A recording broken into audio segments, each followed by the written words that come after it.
តើយើងកណនីlimit មួយទៀតចឹងដើម្បីកណនីបានយើងត្រូវចុះមើលរៀងសិនយើងចុះ0មក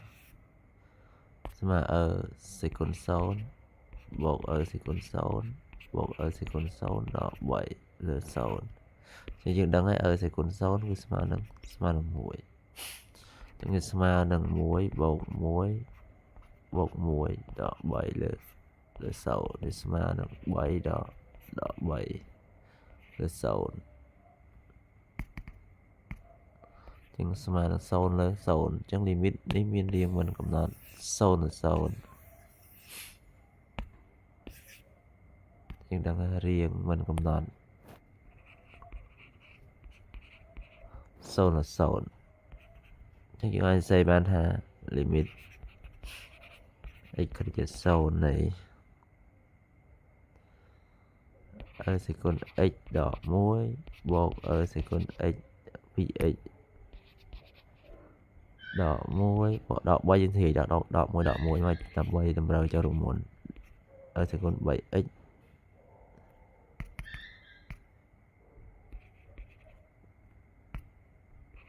ដក1លើ x ចឹងយើងអាចផ្ដាច់ limit បានយើងសេថា limit x ខិតជិត0នៃសេគុណ x ដក1លើ x បូកនឹង limit x ខិតជិត0នៃសេគុណ 2x ដក1លើ x បូកនឹង limit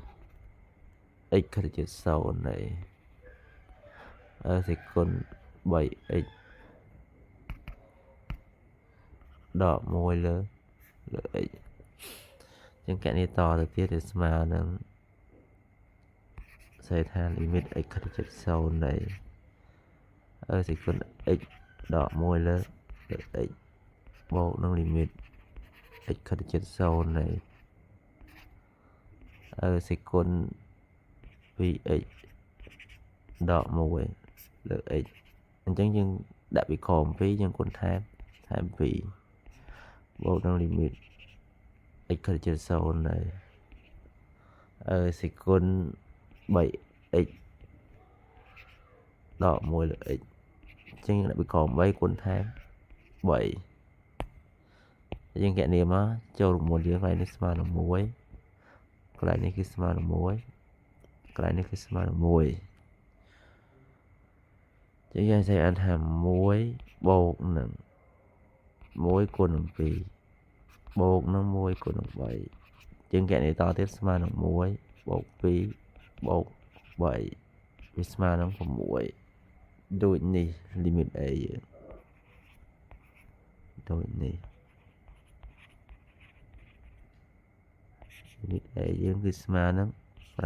6បាទសូមអរគុណ